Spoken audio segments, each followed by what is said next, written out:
ओम शुभलग्नं शुभमुहूर्तं क्षेमं कल्याणम् आरोग्यं शुभं भवतु। मम पवित्रा पवित्रो वा सर्वावस्थाङ्गतोऽपि वा जय स्मृत पुण्डरीकाक्षं स बाह्यभयन्द्रशुचि पुण्डरीकाक्ष पुनातो पुण्डरीकाक्ष पुनातो पुण्डरीकाक्ष पुनातो वाम हस्ते जलमादाय त्रिवारेण मुखमास्मृं च कुर्यातः।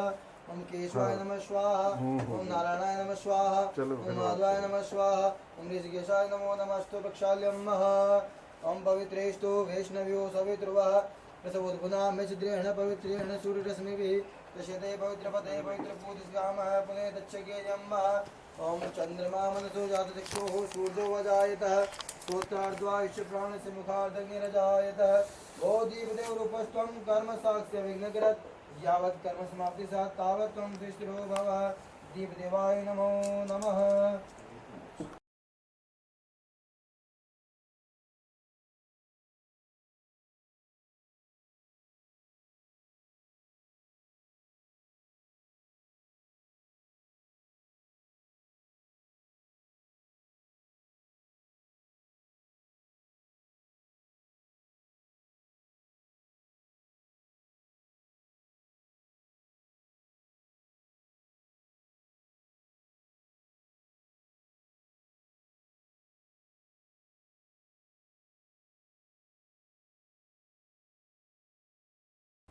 आज बड़ा ही हर्ष का विषय है कि राजस्थान संस्कृत अकादमी एवं विश्व गुरुदीप आश्रम शोध संस्थान के संयुक्त तत्वावधान में वेद मार्तंड स्वामी सुरजनदास जी महाराज की 31वीं पुण्यतिथि पर व्याख्यान एवं चित्र अनावरण कार्यक्रम अकादमी के सभागार में आयोजित किया जा रहा है।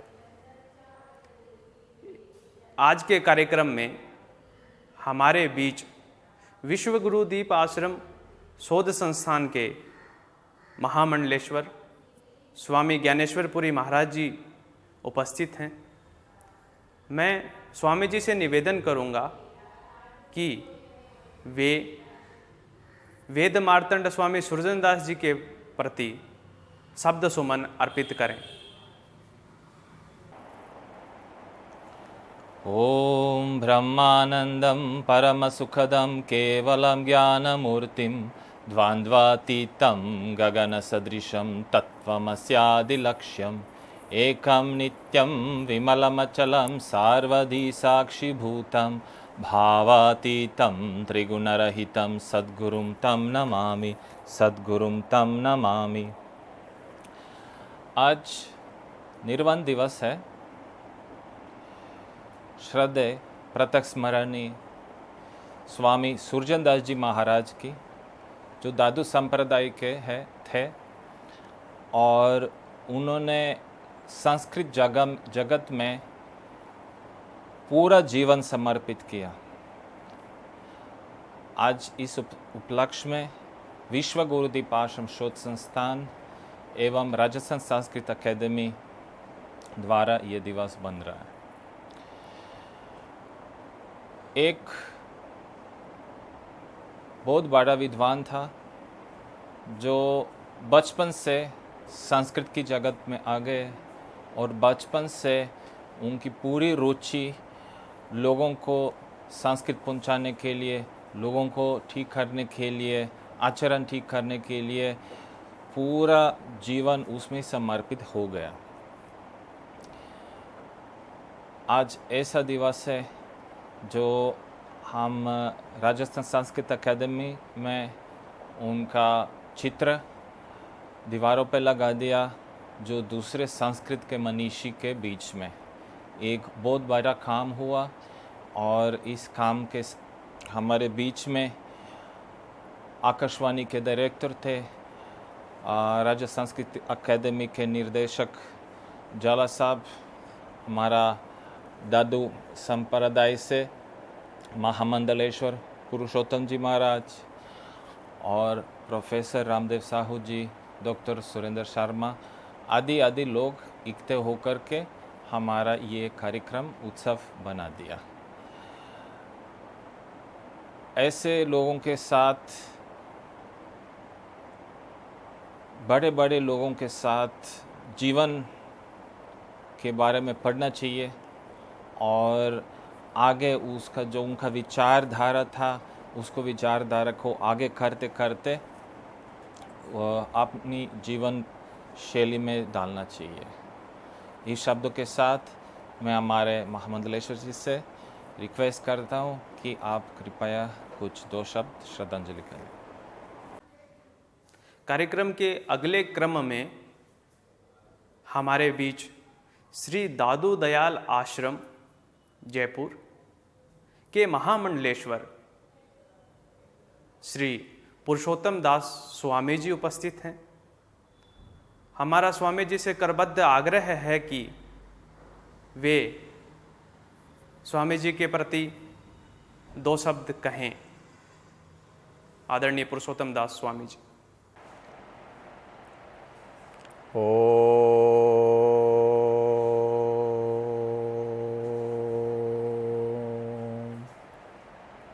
दादू नमो नमो निरंजनम। नमस्कार गुरुदेवत।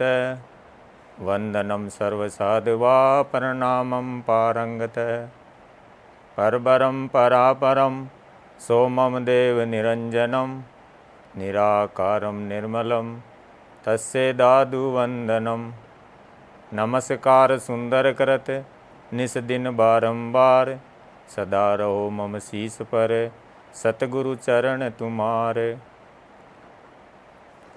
आज वेद मातंड वेदविद स्वामी सुरजनदास जी महाराज का 31वां निर्वाण दिवस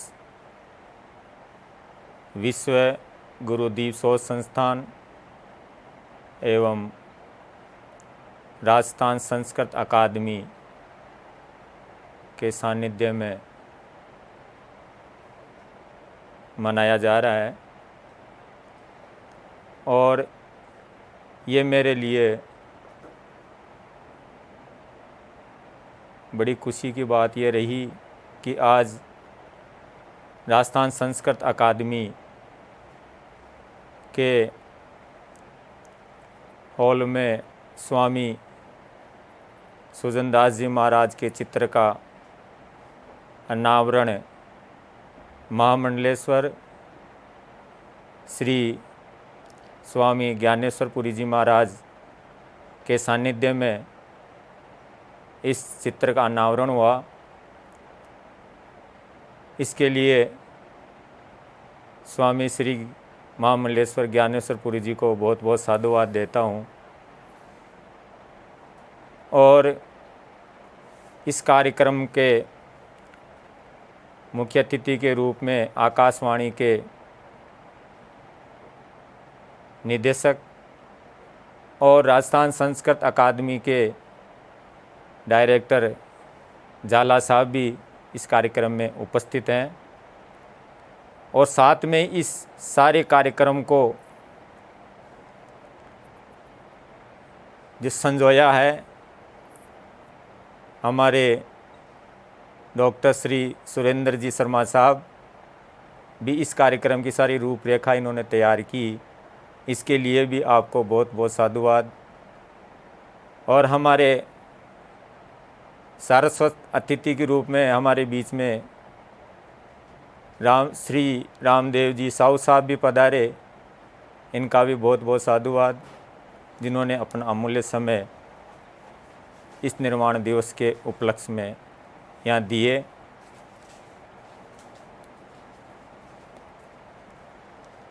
स्वामी वेदविद श्री सुरजनदास जी महाराज मेरे दादा गुरु भी हैं, तो इसलिए भी आज उनका निर्वाण दिवस जो मनाया जा रहा है उसमें मेरे को इन्होंने आमंत्रित किया। इसके लिए भी मैं पूज्य महामंडलेश्वर श्री ज्ञानेश्वरपुरी जी महाराज का और डॉक्टर श्री सुरेंद्र जी शर्मा का मैं बहुत बहुत साधुवाद ज्ञापित करता हूँ। आज स्वामी सुरजनदास जी महाराज का 31वां निर्वाण दिवस है इनका जन्म झुंझुनू डिस्ट्रिक्ट में 1907 में एक छोटे से गांव जेतुसर में हुआ और बचपन से ही ये दादू पंथ में दीक्षित हुए और इनका जो बाल्यकाल में जो इतने बुद्धिजीवी थे कि जो भी ये अध्ययन करते थे और जो इनके जो गुरु लोग थे वो जो भी संस्कृत के जो विषय इनको पढ़ाते थे तुरंत इनको याद हो जाता था। यानी बाल्यकाल से विलक्षण प्रतिभा के धनी थे और गुरुओं के सानिध्य में रह के इन्होंने जो संस्कृत का ज्ञानार्जन किया उसके लिए इनके जो गुरु रहे उनको भी मैं आज नमन करना चाहता हूँ, क्योंकि उन्हीं के आशीर्वाद से स्वामी सुरजनदास जी महाराज आगे शिक्षा जगत में पूरे भारतवर्ष में नहीं पूरे विश्व में ख्याति प्राप्त लब्ध प्राप्त हैं। स्वामी सुरजनदास जी महाराज ने वेद के ऊपर विशेष टीकाएँ की और बहुत से शास्त्रों पर इन्होंने शोध किया और बाद में इन्होंने रचनाएं भी की। जैसे आज जो राजस्थान पत्रिका द्वारा प्रकाशित जो वेद शब्द वेद जो विश्व का सबसे बड़ा ग्रंथ माना जाता है प्रिंटेड, उसका जो अधिकतर जो लेखन का जो कार्य था वो स्वामी सुरजनदास जी महाराज ने किया और उसकी विशेष रूप से भूमिका भी स्वामी सुरजनदास जी महाराज ने लिखी थी, जो एक अपने आप में अद्वितीय है। वेदों के ऊपर इस संस्कृत के ऊपर उन्होंने अपना पूरा जीवन समर्पित किया। और मैं अभी 2-3 दिन पहले महाराज श्री की एक पुस्तक थी जो उनके द्वारा लिखी हुई थी पुराण रहस्य, वो मैंने पढ़ी तो ऐसे ऐसे गूढ़ रहस्य की बातें उसमें लिखी हुई थी जो हम कभी सोच भी नहीं सकते हैं। वो संध्या उपासना का भी उनका एक लिखा हुआ ग्रंथ है, वो भी मैं अभी अध्ययन में कर ही रहा हूँ। विशेष तौर से उनका जो शिक्षा जगत में या शास्त्रों के रूप में जो अग्रणी भूमिका जो रही है वो संस्कृत के ऊपर रही है और संस्कृत की सेवा करते करते अपना पूरा जीवन समर्पित किया। ऐसे महापुरुष को आज मैं मेरे अंतःकरण से श्रद्धांजलि अर्पित करता हूँ, श्रद्धा सुमन अर्पित करता हूँ। और हमारे पूज्य गुरुदेव स्वामी रामदयाल दास जी महाराज भी इनके शास्त्रों के बारे में बहुत चिंतन किया करते थे और मेरे को कहा भी करते थे कि पुरुषोत्तम एक बार हम कभी हो पाएगा तो एक विश्व वेद सम्मेलन की भूमिका तैयार करेंगे, अगर समय होगा तो हमारी भी एक उनकी जो अभिलाषा है पूज्य गुरुदेव की और वो पूर्ण होगी। तो मैं ऐसी कामना करता हूँ कि पूज्य दादा गुरुदेव हमारे पूज्य गुरुदेव दोनों ही ऐसा आशीर्वाद प्रदान करे जिससे उनका जो मनोसंकल्प था वो पूर्ण होवे। स्वामी सुरजनदास जी महाराज दादूवाणी की भी उन्होंने भूमिका लिखी और संस्कृत और दादूवाणी का जो सामंजस्य उन्होंने शास्त्रों के ज्ञान के द्वारा जो बताया वो अद्वितीय है। दादूवाणी की जो भूमिका है उसमें जो वेदों में जो ज्ञान प्रतिष्ठित है वही ज्ञान स्वामी ब्रह्मनिष्ठ ब्रह्म ऋषि स्वामी दादू दयाल जी महाराज ने अपनी वाणी में आम भाषा में जो बताया उसको संस्कृत के जो वेदों में जो श्लोक हैं उनका उद्धरण करते हुए दादूवाणी की जो सामान्य भाषा में जो लिखा गया जो ग्रंथ है उसका जो सामंजस्य उन्होंने जो ज्ञान का जो बताया है वो भी अद्वितीय है। स्वामी सुरजनदास जी महाराज दादू पंथ के गौरव थे और ऐसे महापुरुष इस धरा पर कभी कभी अवतरण लेते हैं। स्वामी सुरजनदास जी महाराज का जब डॉक्टर श्री सुरेंद्र जी शर्मा जी के अथक प्रयास से उन्होंने स्वामी जी के ऊपर एक स्मारिका का भी लेखन किया और उसका संपूर्ण जो प्रकाशन का कार्य विश्व गुरुदेव शोध संस्थान और पूज्य स्वामी श्री महामंडलेश्वर ज्ञानेश्वरपुरी जी का पूर्ण उसमें सहयोग रहा, तन मन और धन से, और उस स्मारिका का इन्होंने महाराज श्री ने प्रकाशन किया। और शिक्षा जगत के अंदर वो जो स्मारिका है वो भी एक अद्वितीय है। तो मैं स्वामी जी का भी इस अवसर पर साधुवाद देना चाहूँगा कि उन्होंने हमारे दादा गुरुदेव स्वामी श्री सुरजनदास जी महाराज के ऊपर एक स्मारिका का प्रकाशन करवाया। इसके लिए आपको बहुत बहुत साधुवाद देता हूँ। और स्वामी सुरजनदास जी महाराज ने संस्कृत दादू महाविद्यालय में सबसे पहले वहीं से वो प्रिंसिपल रहे, बाद में वो गवर्नमेंट सर्विस में चले गए। खेतड़ी के पास में कोई स्कूल है ग्रामीण, वहाँ चले गए थे। फिर वहीं से वो आगे जाके महाराजा जो कॉलेज है संस्कृत महाराजा कॉलेज जयपुर में है उसमें प्रोफेसर भी रहे। उसके बाद में वो कोटा चले गए। कोटा के बाद में वो जोधपुर भी उनका ट्रांसफ़र हुआ और बाद में वो अजमेर भी रहे। ऐसे करके वो संस्कृत की सेवा में अपना पूर्ण जीवन जो है समर्पित किए। और संस्कृत के द्वारा ही हम आज हमारी संस्कृति जीवित है। तो उन्होंने अपना जीवन जो है संपूर्ण पूरा जीवन है वो संस्कृत के ऊपर समर्पित करके, यानी कहने का मतलब मेरा यही है, संस्कृति हमारा संस्कार है और उसके ऊपर उन्होंने पूरा जीवन जो है अपना समर्पित किया। ऐसे महापुरुष को मैं आज श्रद्धांजलि अर्पित करता हूँ। और साथ ही हमारे राजस्थान संस्कृत अकादमी के निदेशक संजय जी झाला साहब को भी मैं बहुत बहुत साधुवाद देता हूँ, जिन्होंने आज इस राजस्थान संस्कृत अकादमी के अंदर स्वामी श्री सुरजनदास जी महाराज के चित्र का प्रतिष्ठा करवाई और उसका लोकार्पण करवाया।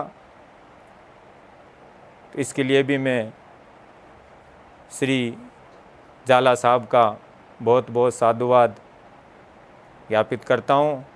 और इस संपूर्ण कार्यक्रम में जो सबसे ज़्यादा सहभागी रहे हैं वो महामंडलेश्वर स्वामी श्री ज्ञानेश्वरपुरी जी महाराज विश्व गुरु दीप शोध संस्थान के सानिध्य में आज ये जो कार्यक्रम श्रद्धांजलि का रखा गया है, इसके लिए भी मैं आपको पुनः साधुवाद देता हूँ। दादूराम सत्यराम अपनी शब्द रूपी श्रद्धांजलि सुमन अर्पित करता हूँ। दादूराम सत्यराम। इस अनुपम कार्यक्रम के अगले क्रम में सभी के प्रिय राजस्थान संस्कृत अकादमी के निदेशक श्री संजय झाला जी हमारे मध्य उपस्थित हैं। हम आदरणीय श्री झाला जी से निवेदन करते हैं कि वे स्वामी जी के प्रति अपना उद्बोधन प्रस्तुत करें। आदरणीय श्री संजय झाला।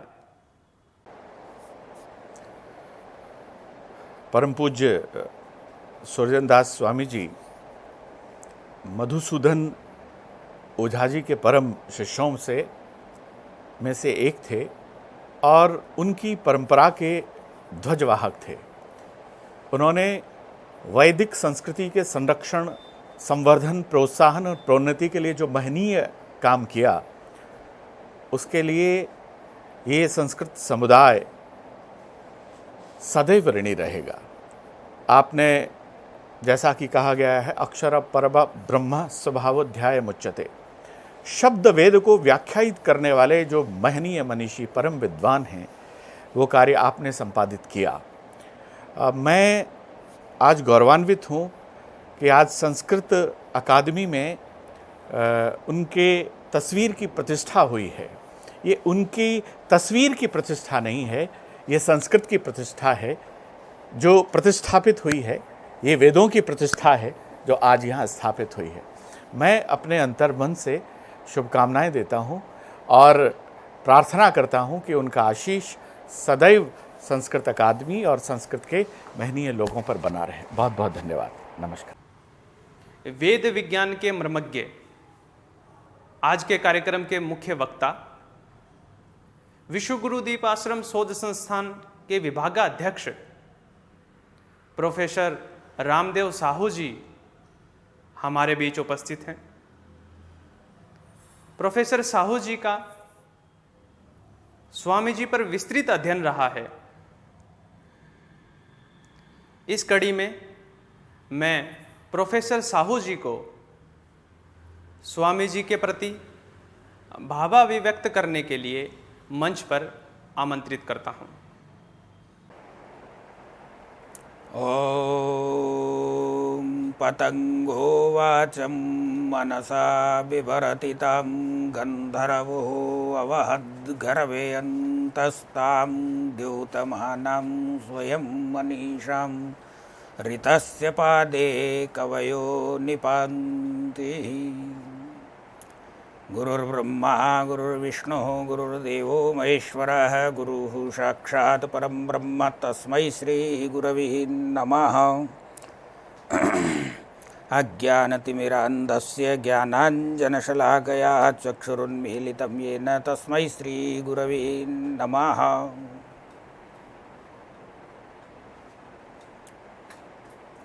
आज के कार्यक्रम में उपस्थित राजस्थान संस्कृत अकादमी के माननीय निदेशक महोदय,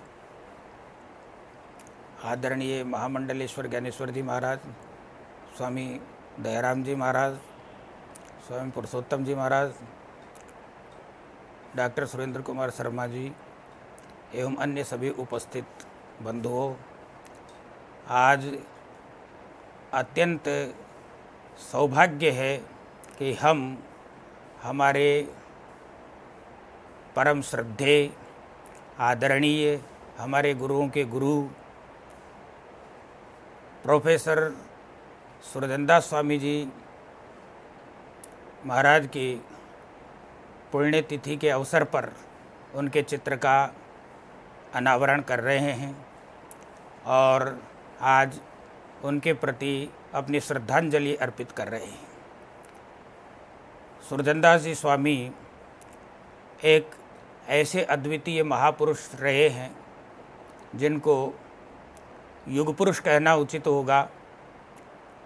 आज की हमारी एक पीढ़ी से पहले की पीढ़ी में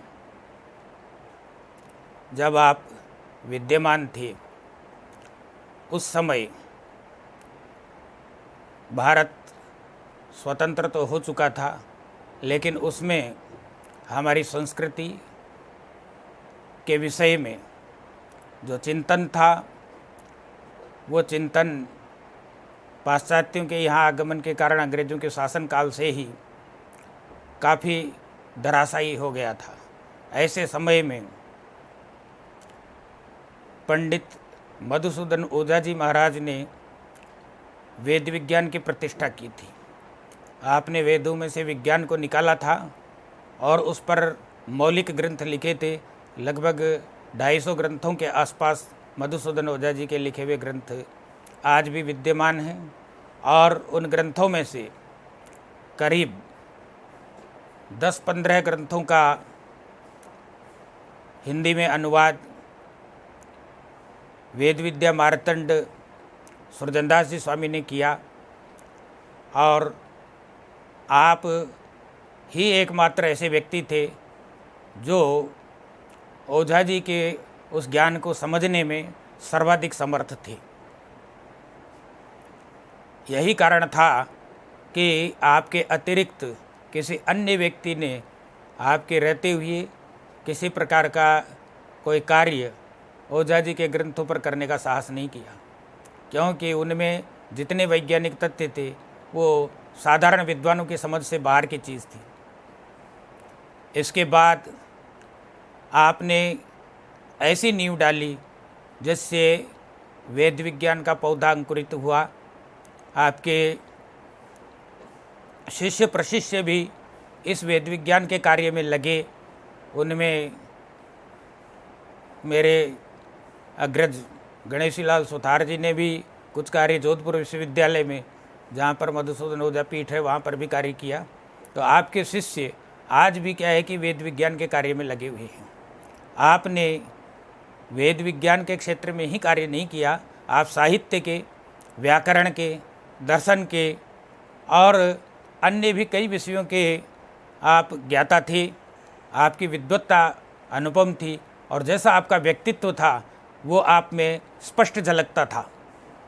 आपकी जो प्रतिभा है उस प्रतिभा को देखते हुए ये कहना ज़्यादा उचित होगा कि संस्कृत साहित्य में सहृदय शब्द का जो प्रयोग है शायद वो आप जैसे विद्वानों के विद्यमान रहने से ही सार्थक है।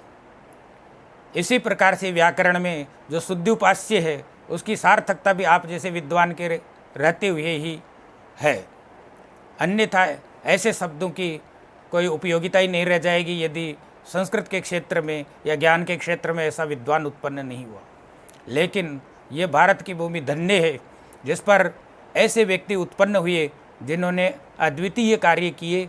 और दर्शन के क्षेत्र में भी आपका चिंतन अत्यंत गंभीर रहा। साहित्य के क्षेत्र में तो आपने रस सिद्धांत की काव्य शास्त्रीय समीक्षा लिख करके और ऐसा महत्वपूर्ण कार्य किया जो आज भी ऐसी नींव है जिसके सामने अच्छे अच्छे जो काव्य शास्त्र के विवेचना ग्रंथ है वो सब फीके पड़ जाते हैं। आपने सबसे पहले जो हिंदी काव्य शास्त्र का जो आरंभ हुआ था उसके जो विद्वान थे जिन्होंने हिंदी काव्य शास्त्र में वो ये समझ रहे थे कि हमने जितना तत्वालोचन किया है उतना तत्वालोचन संस्कृत में कहीं उपलब्ध नहीं है, लेकिन उनकी सारी विचारधारा को आपने धूल दूसरित कर दिया और इतना अच्छा आपने उस ग्रंथ के अंदर विवेचन किया जिसमें आपने उनके मतों का खंडन किया। जो केसी पांडे और जो दूसरे क्या है कि डॉक्टर नगेंद्र जैसे जो विद्वान थे जो अपने आप को बहुत उच्च कोटि का जो है वो समझते थे कि हम आलोचना शास्त्र के हम ही एकमात्र विद्वान हैं, तो उनको धराशायी कर देने में आपका व्यक्तित्व स्पष्ट झलकता है। दूसरी आपने क्या है कि व्याकरण के क्षेत्र में भी आपने बहुत ज्ञान को बताया। जैसे आपका पद निरुक्त ग्रंथ की आपने जो है व्याख्या लिखी। पद निरुक्तम में आपने कौंड भट्ट और जैसे जो नव्य नैयायिक थे उनके मतों की समालोचना करके और ये सिद्ध कर दिया कि नव्य व्याकरण के विद्वानों के मतों का भी समालोचन करके उससे आगे तत्वालोचन और आगे दूसरे तत्वों को निकालने में कितना क्या है कि वो महत्व है। तो ये आपने कौंड भट्ट जैसे विद्वानों के मतों का समालोचन किया जो आज के विद्वान इस प्रकार का तत्वालोचन करने में बिल्कुल असमर्थ हैं। इसी प्रकार से क्या है कि दर्शन में ब्रह्म जिज्ञासा के रूप में भी आपने कई ग्रंथों की जो व्याख्याएं लिखी है उनमें जो तत्वालोचन किया है उसमें अत्यंत सूक्ष्मता दिखाई देती है। इन सब को देखते हुए हम ये समझते हैं कि आपने जो तत्वालोचन किया है शायद उस परंपरा के विद्वान आगे उत्पन्न हो ऐसा अभी लक्षित नहीं हो रहा है, लेकिन आपके शिष्य आपकी इस परंपरा को अवश्य बनाए रखेंगे और इस ज्ञान धारा को आगे बढ़ाने में आपके शिष्यों का योगदान सर्वाधिक रहेगा। हम ये आशा करते हैं कि आपके आशीर्वाद से आपकी शिष्य मंडली आज भी जो वेद विज्ञान के उसमें लगी हुई है वह आगे भारतवर्ष को जगत गुरु बनाने में अपना सहयोग देगी। और दूसरी बात, भारत के प्रतिष्ठा को बनाए रखने में हम वेदों में से जितना विज्ञान पक्ष है उसको निकालकर स्थापित कर सकेंगे। आचार्य गुरुवर प्रोफेसर सुरजन दास जी स्वामी को मैं हृदय से श्रद्धांजलि अर्पित करता हूँ। धन्यवाद। आज के कार्यक्रम के मुख्य वक्ता, श्रेष्ठ वक्ता, आपका शब्द शब्द जागरण होता है, वेद विज्ञान के मूर्धन्य विद्वान प्रोफेसर राजेंद्र मिश्र जी हमारे मध्य उपस्थित हैं।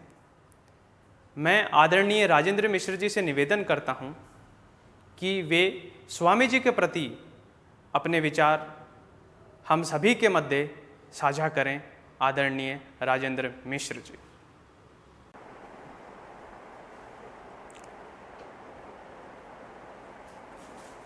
हरि ओम।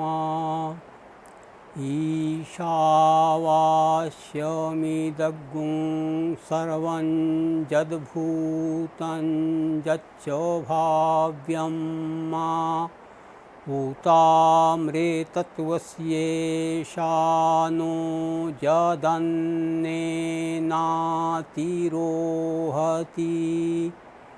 कुर्वन्नेवेह कर्माणि जिजीविखेच्छतगुं समाः एवं त्वयि नान्यथेतोऽस्ति न कर्म लिप्यते न रे। ओम।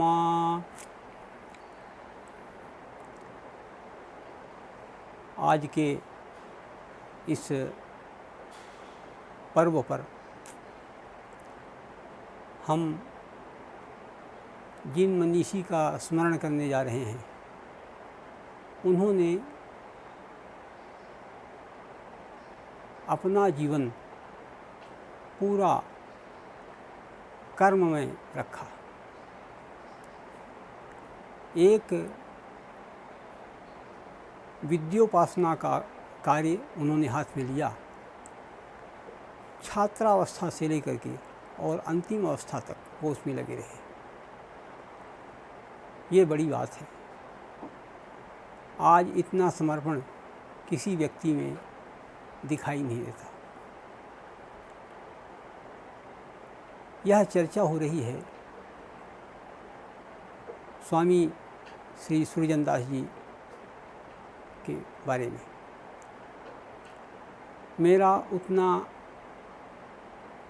गंभीर और उतना निकट का परिचय नहीं था, लेकिन उस काल विशेष में जब उनकी विद्यमानता थी तो प्रायः जो भी सभाएं चर्चाएं होती थी, मेरा प्रयत्न होता था कि स्वामी जी की चर्चा को सुना जाए। उनकी चर्चा को कई बार सुना। उदयपुर में भी उनकी चर्चा को सुना, उनकी चर्चा जोधपुर में भी सुनी गई, उनकी चर्चा जयपुर में भी सुनी गई। वो एक बात कहते थे कि वेद विद्या का चिंतन या अध्ययन एक दिवस का या कुछ घंटों का कार्य नहीं है, ये पूरे जीवन का कार्य है। यदि हम उसको घंटा और दिवसों में अलग अलग करेंगे तो वो फिर हमारा अध्ययन सही नहीं होगा। इसलिए वेदाध्ययन जब चालू किया जाए तो अनवच्छिन्न रूप से आदमी उसमें लगा रहे, आजीवन लगा रहे, वही अध्ययन है। यद्यपि भारतीय अध्ययन परंपरा में छात्रावस्था का एक समय निश्चित है और अध्ययन करने के पश्चात उसका समावर्तन होता है। तो समावर्तन होने के पश्चात वो गृहस्थ आश्रम में प्रविष्ट हो जाता है, फिर वो अध्यापक बन जाता है और भिन्न भिन्न कार्य करने लगता है। लेकिन वह सही अध्येता तभी माना जाता है कि जो उसने अध्ययन किया है वह अगली पीढ़ी को दे, और जो अध्ययन किया है उसकी निरंतर आवृत्ति करे। जिसका स्वाध्याय नहीं है वो फिर अध्येता नहीं है। इसीलिए वैदिक परंपरा में वेद अध्ययन करने के पश्चात मंत्रों का प्रतिदिन स्वाध्याय करना अत्यंत आवश्यक है। उपनिषद के वचन हैं, स्वाध्याय प्रवचनाभ्याम मां प्रवंदितव्यम। स्वामी जी इसके मूर्त रूप थे। उनके स्वाध्याय और प्रवचन में वस्तुतः मैंने कभी प्रमाद अनुभव नहीं किया। जो भी उपस्थित हो जाए, जो व्यक्ति जिज्ञासा करे, उसकी जिज्ञासा की शांति की जाए और सही मायने में की जाए, यह उनका प्रयत्न रहता था। मैं पारंपरिक वेद अध्यापन करने वाले जो गुरुजन थे, उनसे मैंने वेद पढ़ा।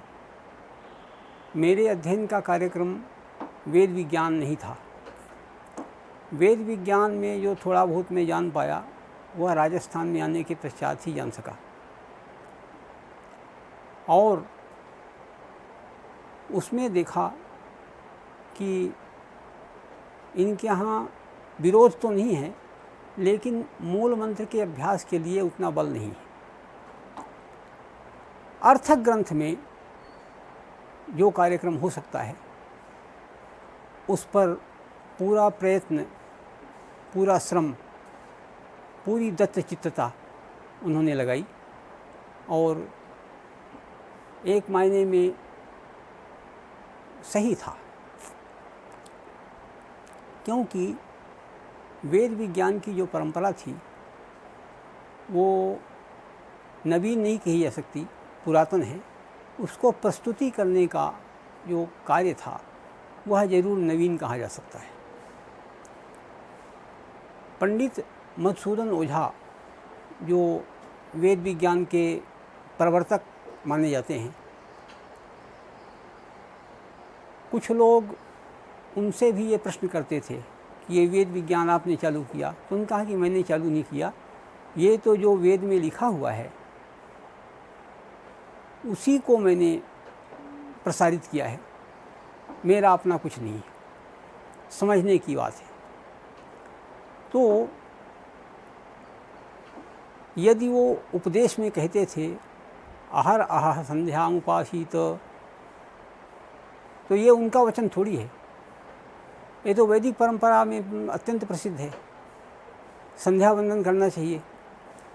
हाँ, इसको उन्होंने फिर संध्या के जो लाभ होते हैं, वो क्या लाभ होता है, तो व्यक्ति यदि आरोग्य चाहता है तो उसे संध्या जरूर करनी चाहिए। अब आप सब ने संध्या वंदन का नाम सुना है। मैं बहुत सामान्य चीज़ें आपको निर्देश में बताऊंगा। संध्याएं 3 होती हैं, प्रातः, मध्याह्न और सायं। प्रातः, सायं और मध्याह्न संध्या का एक समय है। मध्याह्न तो मध्याह्न काल में होती है, करनी चाहिए। और प्रातः काल की संध्या के लिए लिखा है, उत्तमा तारकोपेता, मध्यमा लुप्त तारका, अधमा सूर्य सहिता, प्रातः संध्या त्रिधा मता। प्रातः काल की संध्या का उत्तम काल जब तारे दिखाई पड़ते रहें तभी करना चाहिए। तारे डूब जाएं, वह समय मध्यम कहलाता है, और सूर्योदय हो जाए तो अधम कहलाता है। यदि अधम काल हो जाए, उस समय संध्या किया जाए, तो उसके लिए ये कहा जाता है कि सूर्यार्घ में एक अर्घ और देना चाहिए। चतुर्थ अर्घ, प्रायश्चित्तार्घ कहा जाता है। इसी प्रकार सायंकाल की जो संध्या है, मध्याह्न की मध्याह्न में करेंगे तो सामान्यतया ये देख लीजिए कि ये 11:30 बजे से लेकर के और 12:30 का जो समय है, ये मध्याह्न संध्या का उपयुक्त समय है। सायंकाल के बारे में जैसे प्रातः काल के लिए लिखा है, वैसे ही उत्तमा सूर्य सहिता है, मध्यमा लुप्त सूर्य का, अधमा तारकोपेता, सायं संध्या तिधामता। सायंकाल सूर्य रहे तभी संध्या वंदन करना चाहिए, वो सायंकाल की उत्तम संध्या होती है। और सूर्य लुप्त हो जाए तो वो मध्यम होती है और तारे दिखाई पड़ने लग जाएं तो अधम होती है। तो संध्या में कोई बहुत बड़ी बात नहीं है। अपने विचार करें तो केवल 3 चीज़ें हैं, प्राणायाम एक, सूर्य को अर्घ्य देना और सूर्य की प्रार्थना करना जिसे उपस्थान कहते हैं 2, और गायत्री का जप। ये 3 चीज़ें ही हैं। प्राणायाम जो व्यक्ति करेगा वही माना जाता है कि वो रोग रहित रहता है। यद्यपि आजकल तो संध्या करने वाले भी रोगी हो जाते हैं, लेकिन अब वो रोगी तो हो गए, लेकिन सामान्यतया स्वस्थ रहते हैं। तो इसीलिए उपनिषद में कहा गया कि कर्म करते हुए 100 वर्ष तक जीने की इच्छा करे। कुर्वन्नेवेह कर्माणि जिजीविषेत शतम समाह। तो कौन से कर्म करते हुए? फिल्म देखते हुए, गाना गाते हुए, हैं, दुकान में सामान बेचते हुए? ये नहीं। तो भाष्यकार लिखते हैं, वेदोक्तानि कर्माणि कुर्वन्, हैं, वेदोक्तानि अग्निहोत्रादीनि कर्माणि कुर्वन् शतम समाह जिजीविषेत। वेद में जो कहा गया है कि संध्या वंदन करना चाहिए, अग्निहोत्र करना चाहिए सायं प्रातः, ये स्वाध्याय करना चाहिए, ये सारे वेदोक्त कर्म करते हुए 100 वर्ष जीने की इच्छा करें। तो चाहे वेद का सामान्य परिचय हो या चाहे वेद का वैज्ञानिक परिचय हो, दोनों में ही जो वेदोक्त कर्म हैं उनको करने के लिए निर्देश हैं। अब नहीं करें तो बात अलग है। फिर वो कहे कि हमको अमुक चीज़ की प्राप्ति नहीं हुई या इसमें मेरी दक्षता नहीं हुई, तो कोई आश्चर्य की बात नहीं। जब आपने अभ्यास ही नहीं किया तो आपकी दक्षता कहाँ से आएगी? है? नित्य स्वाध्याय करने वाला जो व्यक्ति है वो चाहे 1-2 अध्याय का ही करे, यदि वो विधिवत करता है तो ये बात पक्की है कि वो बीमार नहीं पड़ेगा, उसको पेट का कोई रोग नहीं होगा, है? उसको गले का रोग नहीं होगा, उसे श्वास की बीमारी नहीं होगी। ये जीवन में जो अनामयत्व, आरोग्यता जो प्राप्त होती है वो वेदाध्ययन का ही परिणाम है।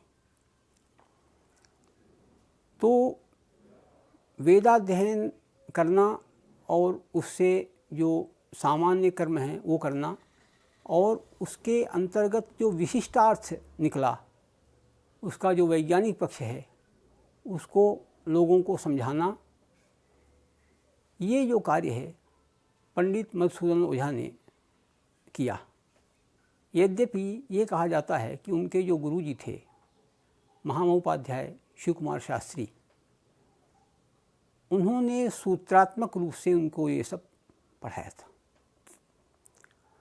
और उसका ही इन्होंने विस्तार किया। ये बात सही है, इसमें कोई दो राय नहीं है। और फिर इन्होंने पुस्तक के रूप में किया, उपदेशक भी रहे महाराजा के और जो लोग आते थे उनके, और कुछ छात्र भी इनके पास नियमित रूप से पढ़ने जाते थे। उसमें से पंडित मोतीलाल शर्मा, गिरधर शर्मा चतुर्वेदी और स्वामी जी सूर्यचंद्र दास जी, ये भी उनके छात्र रहे साक्षात। तो उसका प्रभाव भी पर्याप्त था।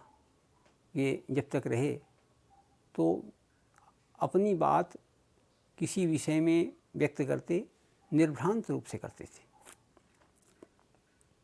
जबकि ये मूलतः व्यक्ति ये व्याकरण साहित्य के थे, वेद से वैसा परिचय नहीं था, लेकिन चूँकि गुरुजी के पास बैठ के अध्ययन किया था तो वो उनका हिसाब किताब पूरा था। आज जयपुर महानगर है, इतने बड़े लोग हैं, लेकिन मुझे तो 10 आदमी भी दिखाई नहीं पड़ते जिनके घर में वेद विज्ञान का सामान्य साहित्य भी हो। ऐसे में पढ़ने की बात तो बहुत दूर की बात है। इसलिए आज यह आवश्यक हो गया है कि पंडित ओझा, मोतीलाल शास्त्री एवं स्वामी जी गिरधर शर्मा चतुर्वेदी, इन लोगों ने वेद विज्ञान के बारे में अपनी जो राय जाहिर की, वो जो लिखित के रूप में है, हम उसका पूरा उपयोग करें और लोगों को भी उससे परिचित कराएं। अच्छा तो ये होता कि एक वेद विज्ञान केंद्र ही स्थापित कर दिया जाता। वेद विज्ञान केंद्र में वो सारा साहित्य भी हो और जो पिपठिसु हों, जो पढ़ने की इच्छा रखने वाले हों, वो उस केंद्र में जाएं। कुछ जो उदात्त लोग हों, जो उसको समझते हैं, वो बताने वाले हों, इस विद्या का थोड़ा धीमी गति से ही सही फिर से प्रचार चालू होता। और ये कोई विदेशी विद्या नहीं है, ये भारतीय विद्या है, तो भारतीयों को ये समझ में जल्दी आएगी। बस उसमें एक ही शर्त है कि भाई उसको संध्या वंदन करने का अभ्यास करना चाहिए। यदि संध्या वंदन नहीं करेगा तो उसके माथे के ऊपर से निकल जाएगा उपदेश, ये है। तो ये सामान्य बातें हैं। और स्वामी जी ने अपना पूरा जीवन वेद विद्या के लिए समर्पित किया। आज इस दिवस पर हम सब उनका स्मरण करते हैं और बहुत बहुत उनको अपनी श्रद्धांजलि अर्पित करते हैं। और सच्ची श्रद्धांजलि तो यही होगी कि उनके द्वारा जो दिया गया उपदेश है, जो साहित्य है और जो उनकी बातें थीं, उनको हम आत्मसात करें और समाज में प्रसारित करें। जय हिंद। व्याख्यान के अगले क्रम में सेवानिवृत्त मनोरोग विशेषज्ञ डॉक्टर दयाराम स्वामी जी विद्वत मंडली में उपस्थित हैं। आप श्री की स्वामी जी के प्रति अटूट श्रद्धा रही है। इसी श्रद्धा का यह परिणाम है कि हम इस प्रकार के सुंदर कार्यक्रमों का आयोजन कर पा रहे हैं। मेरा आदरणीय डॉक्टर दयाराम स्वामी जी से आग्रह है, निवेदन है, विनती है, प्रार्थना है कि वे अपने पाद पंकजों को माइक पर पहुंचने के लिए आदेशित करें। डॉक्टर दयाराम स्वामी।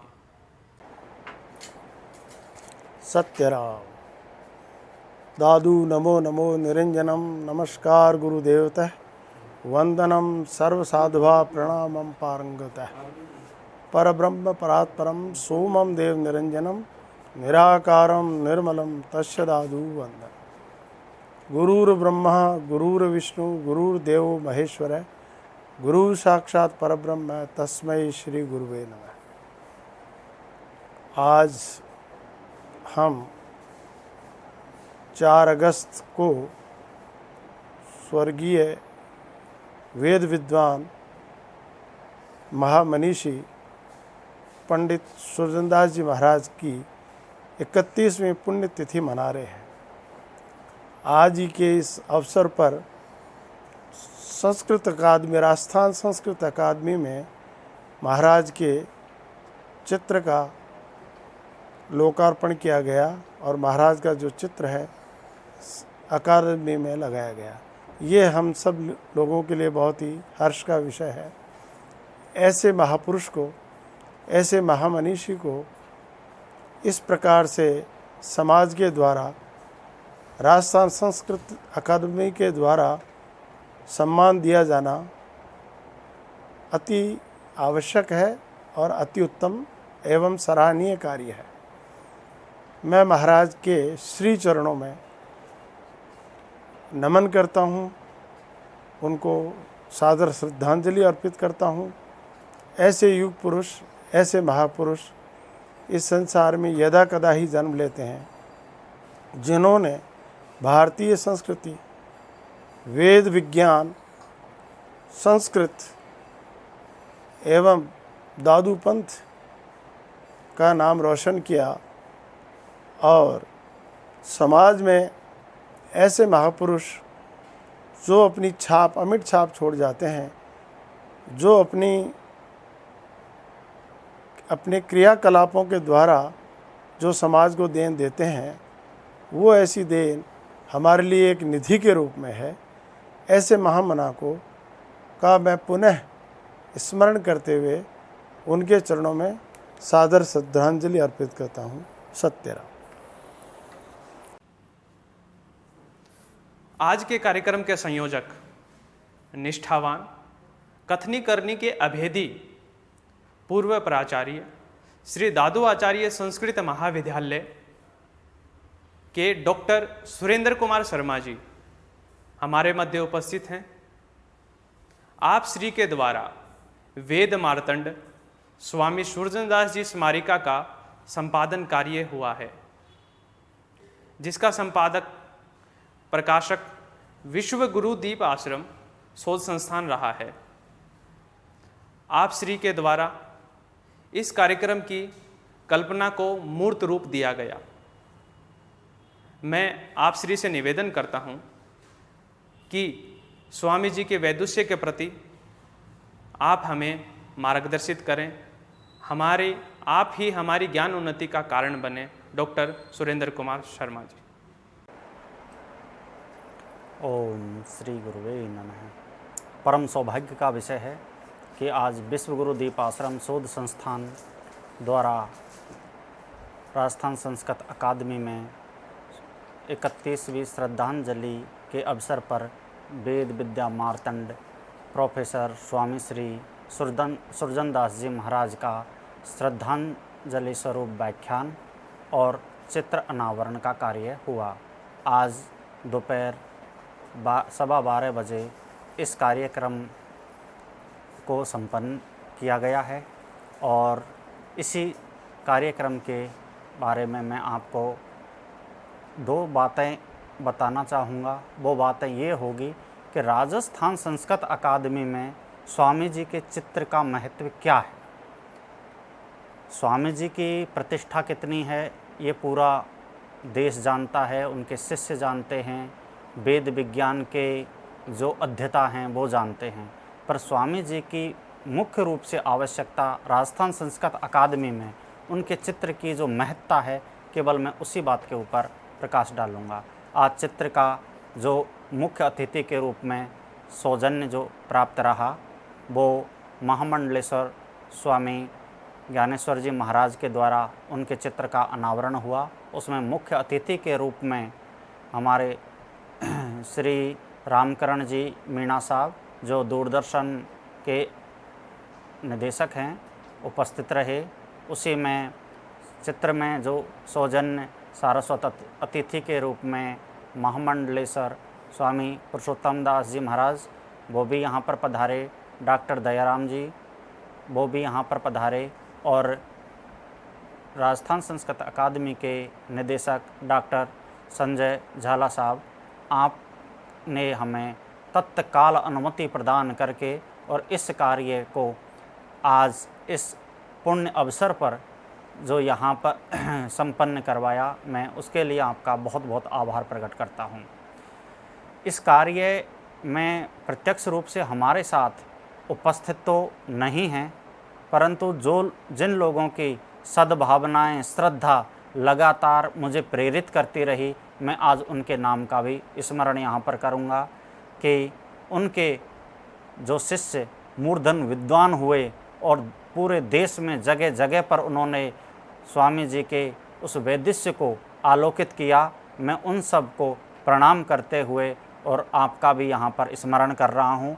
आप में प्रोफेसर मूलचंद जी पाठक साहब, प्रोफेसर डॉक्टर गणेशीलाल सुथार साहब, प्रोफेसर बाबूलाल जी, डॉक्टर सुषमा सिंघवी जी, डॉक्टर श्रद्धा चौहान जी, प्रोफेसर सरोज कौशल जी एवं अन्य जो विद्वान जिनके बारे में मुझे नहीं पता है, वो सबकी ही ये हार्दिक इच्छा है कि ये कार्य राजस्थान संस्कृत अकादमी में हो।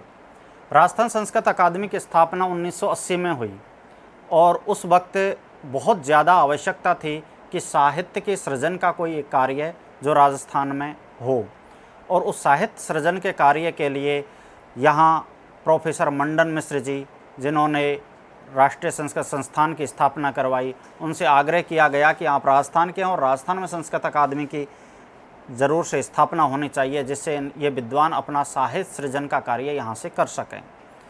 मंडन जी ने केंद्र से स्वीकृति लेकर के और राजस्थान संस्कृत अकादमी का प्रस्ताव पारित करवा दिया। पारित करवाने के बाद में मंडन जी स्वामी जी को अपना गुरु भी मानते थे और अपनी हर एक बात को उनसे आकर के और बताते थे, पूछते थे। तो वो स्वामी जी के पास आए कि प्रस्ताव तो हो गया है, बिल्डिंग तो है ही नहीं अपने पास में, अकादमी को अब हमें शुरू करवाना है। तो उन्होंने कहा कि शुरू कब करवाना है? तो श्रावण मास की पूर्णिमा को उनको शुरू करवाने के लिए स्वामी जी ने प्रेरित किया।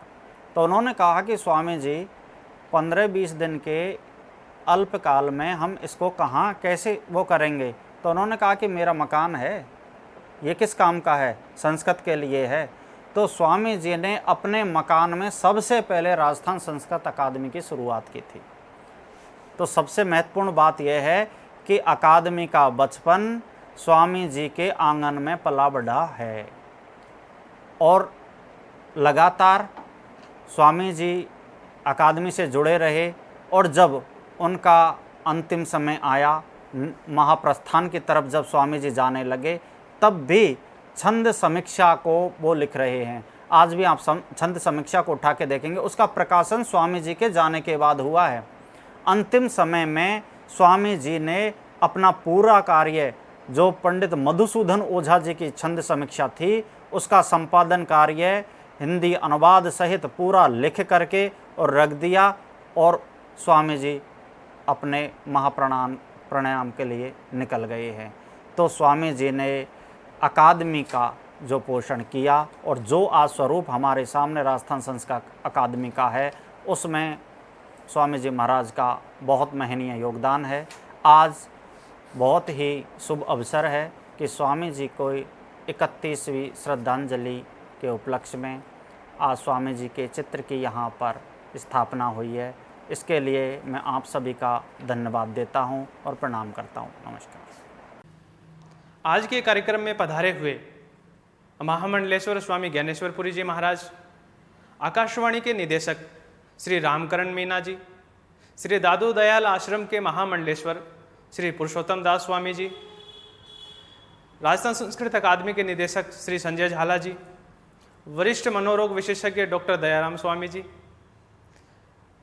विश्व गुरुदीप आश्रम शोध संस्थान के विभागाध्यक्ष डॉक्टर रामदेव साहू जी, व वेद विज्ञान के मूर्धन्य विद्वान प्रोफेसर राजेंद्र मिश्र जी, व कार्यक्रम के संयोजक डॉक्टर सुरेंद्र कुमार शर्मा जी के प्रति हम हार्दिक आभार व्यक्त करते हैं। आज के कार्यक्रम के पीछे भारत विद्या मनीषी पंडित अनंत शर्मा जी, देवर्षि कलानाथ शास्त्री जी, डॉक्टर नारायण शास्त्री कांकर व प्रोफेसर गणेशीलाल सुथार जी के आदि विद्वत महानुभावों की सत्प्रेरणा रही है। हम आप सभी से आशा करते हैं कि आप हम पर अपना यथावत स्नेह बनाए रखेंगे। आपका बहुत बहुत धन्यवाद, साधुवाद, जय हिंद।